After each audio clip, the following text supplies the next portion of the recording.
यह दृश्य कुंभकर्ण के युद्ध भूमि की ओर जाने का है, जब वह अपनी लंबी निद्रा से जागने के बाद पूरी ताकत और संकल्प के साथ युद्ध में सम्मिलित होने के लिए आगे बढ़ता है।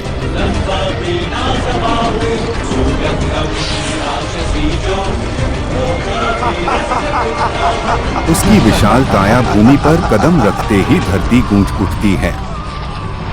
उसकी आंखों में युद्ध के लिए अदम्य उत्साह और संकल्प है। उसकी उपस्थिति से श्री राम सेना में भय का वातावरण बन जाता है तथा सेना में हाहाकार मच जाता है और सेना चीखती चिल्लाती बेसुध भागने लगती है।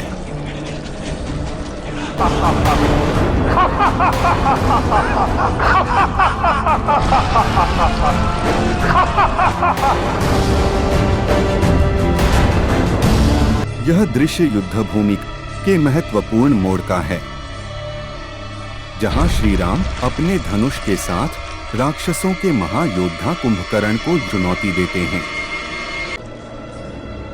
राम का आह्वान शक्ति, साहस और न्याय का प्रतीक है।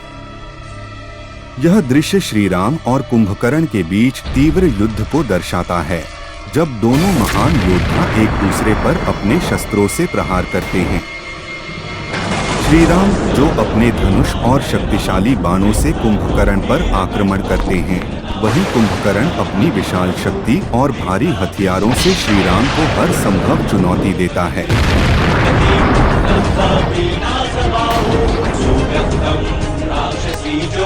कुंभकर्ण अपनी विशालता और ताकत से श्री राम को कड़ी टक्कर दे रहा था, लेकिन श्री राम ने अपनी रणनीति और दिव्य अस्त्रों से उसे शक्तिहीन करना शुरू कर दिया।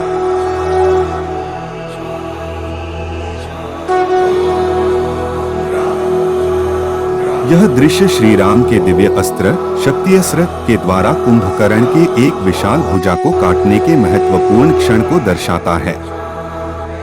जब कुंभकर्ण अपनी अत्यधिक शक्ति और विशालता के साथ श्री राम से युद्ध कर रहा था, श्री राम ने अपनी दिव्य शक्ति का उपयोग किया। शक्ति अस्त्र के प्रहार से कुंभकर्ण की दोनों भुजा कटकर बारी बारी से भूमि पर गिर पड़ी और वह दर्द से करहाने लगा।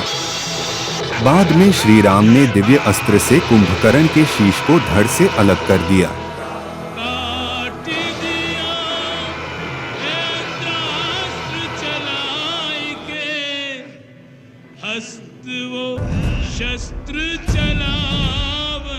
अंततः श्री राम ने अपनी शक्ति और रणनीति का सही प्रयोग करते हुए कुंभकर्ण का वध किया। कुंभकर्ण के वध के समाचार के पश्चात देवताओं ने श्री राम की विजय और धर्म की सिद्धि के प्रतीक रूप में फूलों की वर्षा की। यह दृश्य देवताओं के आशीर्वाद और आनंद का प्रतीक था।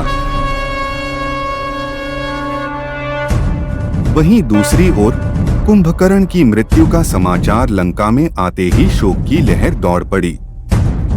रावण, जो अपने भाई के साथ गहरे स्नेह संबंधों में था, पूरी तरह से टूट गया।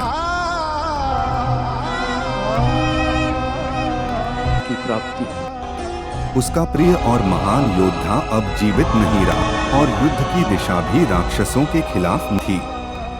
लंका के लोग और सेना भी कुंभकर्ण की मृत्यु के बाद युद्ध में अपने भाग्य को लेकर चिंतित हो गए थे।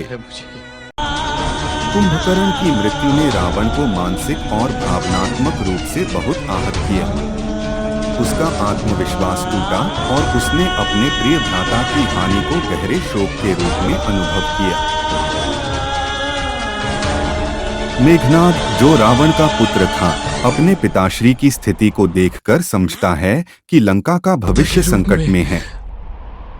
उसने अपने पिता को संभालते हुए युद्ध भूमि में श्री राम और लक्ष्मण को परास्त करने का वचन लिया।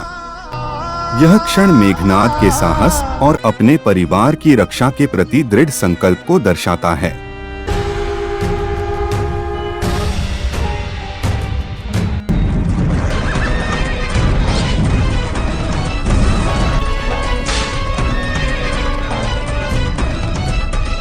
मेघनाद, जो एक शक्तिशाली और दिव्य अस्त्रों का ज्ञाता था, लक्ष्मण को परास्त करने के उद्देश्य से युद्ध भूमि में प्रवेश किया।